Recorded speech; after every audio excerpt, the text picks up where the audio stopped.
Well, hi everyone. I'm John Rethlin with a double review of two Netflix original movies that I saw today, The Last Thing He Wanted and Lost Girls. So, how were they? They dealt with seedy stuff and everything. Both of them dealt with seedy subject matter, and in the case of Lost Girls, actually dealt with some real life shit. But were they good? Were they bad? Was I indifferent to both of them? Did they both bore me to tears? Unfortunately, the answer to that last question is yes. So there's your review. That's your lot. I'm done. I'm kidding. Like any double review or triple or multi-movie review that I do, spoilers are going to follow. So I can't say neither of these movies were any good, which is unfortunate because I was actually kind of looking forward to Lost Girls, and it's not to be confused with Lost Girl, the TV series. It actually wasn't all that bad. It was pretty weird, but it is what it is. Anyway, so your spoilers are going to be starting right now with The Last Thing He Wanted. Anne Hathaway, Willem Dafoe, Ben Affleck, Rosie Perez, and Eddie Gathegi. I hope I pronounced that right, Gathegi. And I'm sorry if I got his name wrong. And this is a movie that is based on a book by Joan Didion, cue the devil fish joke from MST3K. If you get that, I absolutely love you. So, this is taking place in the early 80s, 1982, 1984. Ronald Reagan's about to be elected for his second term. He's campaigning for that, and a couple scenes in this movie, since it was the 80s and people were doing a lot of coke and voting for Ronald Reagan. And if you get that reference, I also love you as well. So Anne Hathaway works for the Atlantic Post. She's trying to break stories. She was in San Salvador, and things went inevitably haywire. They went absolutely goddamn haywire, and she had to escape along with her friend Alma, fellow coworker and reporter Alma, Rosie Perez. And then, a couple years later, it turns out that a lot of, weird, seedy shit's going on in Nicaragua and a whole bunch of these other countries and everything where arms sales are happening. And Elena wants to investigate this stuff, but she has to deal with the fact that her daughter is at a school. She wants to try and give her daughter a good life, and that her father, played by Willem Dafoe, is named Dick McMahon. And if that's not Vince McMahon's, new gimmick, I don't know. Well, he was a genetic jackhammer at one point, and that's a dig for all the wrestling fans that are watching this. So his name was Dick McMahon. Dick McMahon. I couldn't take the movie seriously after one particular line I'll get into here in a little bit, but also we had narration in the earlier part by Anne Hathaway's character, and she sounded so bored. Nobody looked like they were having any fun with this movie, with the exception of Willem Dafoe, who just has that meme-worthy face. But, okay, so her dad is like a fast-talking dealer. He's dealing with the fact that he just found out his ex-wife had passed away, and he's losing his goddamn mind. He has an arms deal going on. And Elena's like, okay, hey, I'll go down there and I'll oversee this for you. I'll take care of this. And yeah, so he's in the hospital. She decides to take care of this stuff. And one of the guys that was dealing with this deal down there says, first thing first, how's Dick? And from right there, I couldn't take the movie seriously anymore because I busted up laughing for 10 goddamn minutes. And because I have the captions on for some of this, because sometimes these movies are a little bit hard to hear, and I've suffered a lot of head injuries, I was like, but sure, I'll turn the captions on. I hear that line, I'm like, well, that's it. I can't take this seriously. And then they had a caption, Dick exhales. And that's it. Any ability that I had to take this movie seriously. Yes, I'm an immature jackass, and I know. The problem is I gave up on this movie a long time before. Because you also had Ben Affleck's character, Treat, who was kind of a seedy sleazeball, probably not that, far off from how Ben Affleck actually is, at least, according to the rumors and innuendo and stuff that he has done. Not that he's the only one, but still. So yeah, she gets involved in her dad's deal. This deal goes inevitably south. I mean, literally, because it's into Central America or South America. It's into a country you probably shouldn't make a deal in and expect to get treated like it's a free country. Nope, it's kind of the Wild West down there. And yeah, a dog gets killed with a bomb at one point, and that right there was like, showing these weapons worked, and they didn't. They just showed it from far away, but still, it's like, oh, great, good stuff. So, just everything goes tits up. It turns out that this guy Treat may be working with her, may not be working with her, and he ends up shooting her.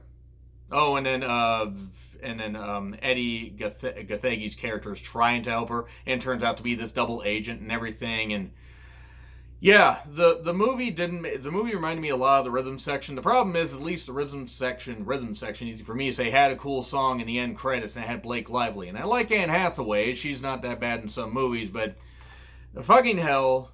First things first. How's Dick? Right there, right there is all you need to hear. This movie was not any good. It gets an F. I don't care. F if I forget the poll. Please let me know what you guys think in the comments. But I'm bored. Let's talk about Lost Girls, which had potential. Unfortunately, despite the real life subject matter, didn't quite click with me. Liz Gerbis, I'm sorry if I pronounced that wrong. She's done TV shorts and documentary shorts. It's an unsolved American mystery and based on a novel by Robert Kolker. Now, I do want to say that I give this movie credit for trying to do the best with real life subject matter about a woman's daughter that goes missing and then it leads to a bunch of sex workers being murdered by somebody called the Long Island serial killer, or labeled Long Island serial killer. Now, it's no doubt terrible that anybody would suffer this fate. And I understand how they were trying to approach this. They were trying to approach this almost like a bit of a real life docudrama. And that would be fine, but you have to make the people portraying these real life people interesting. And they just didn't do that. You had Amy Ryan, who played the Mother Mary. And no, not Mother May I. She was okay. Like, the issue is I just didn't feel like any draw to care about these characters. And it's unfortunate because after she finds out that her oldest daughter that she had to give away due to her having, her not being able to handle any issues that her daughter had, her daughter Shannon disappears. She has two other daughters. One was Elsa from Jojo Rabbit, Tomasa McKenzie, who actually was pretty good in this. And it just...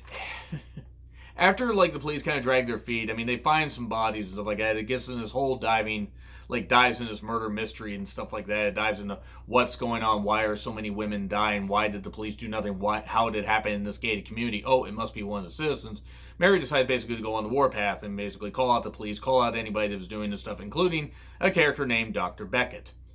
Dr. Peter Beckett, who seems like the prime suspect, despite the fact that they can't really prove anything. There's some evidence, but there's kind of not some evidence.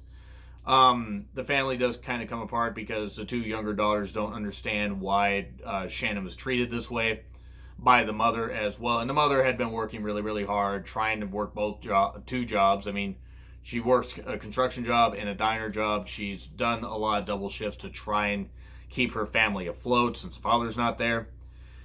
And the fact that it's based on real life stuff, that can work in a movie's favor or it can work against it. Because if you can't make something interesting enough to make a movie out of it, make a documentary and call it good. Because this movie fell flat to me. There was a meeting among all these women that had lost daughters, or in the case of one, lost her sister to this, this sex worker murder string, as it could be called.